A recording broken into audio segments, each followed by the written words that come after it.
I've gotten to the point where we're insulating for this project where we're renovating a bedroom, moving some closets, opened up a single door. We're going to be putting in a double French door. We redid some flooring in here. Almost ready for drywall.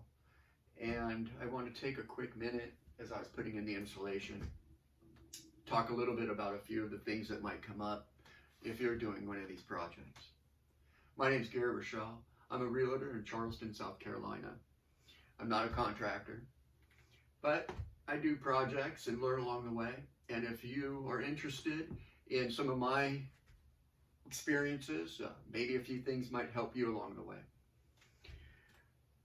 The insulation I'm using is the Owens Corning. I'm doing 2x4 constructor, 2x4 wall studs. So pay attention if you're buying your insulation for your project. Some might be 2x6 studs. That may be more of a newer construction. This is a 1950s, 1960s home. Here you will see that the area on each of the Owens packaging will tell you what kind of framing.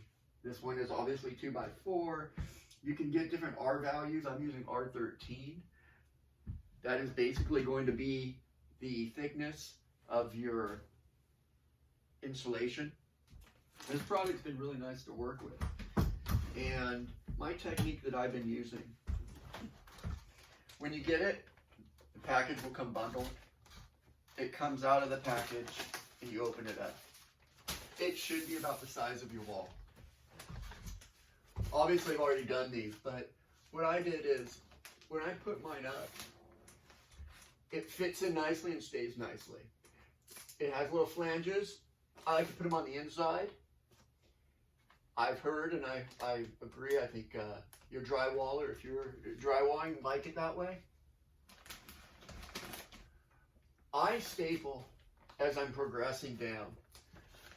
Because when you get to an obstacle, whether it's going to be the blocking in between your walls or a receptacle, mine will be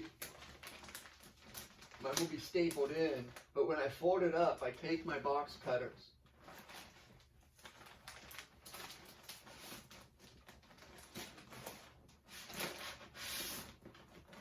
and I cut along the area where I want my seam to start, and then fold back the insulation and either tuck it under or around your obstacle.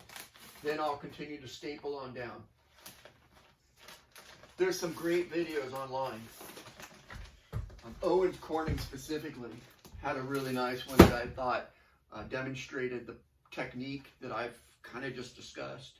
And they go in more detail. So I suggest you take a look at that. This project took 15 minutes to kind of get the technique down, and it's gone fairly quickly since then. So I hope you also give it a try. If you have any questions about real estate, renovation properties in the Charleston area in South Carolina, my name is Reichel. Love to hear from you, love to answer any of your questions, and I hope you have a great day.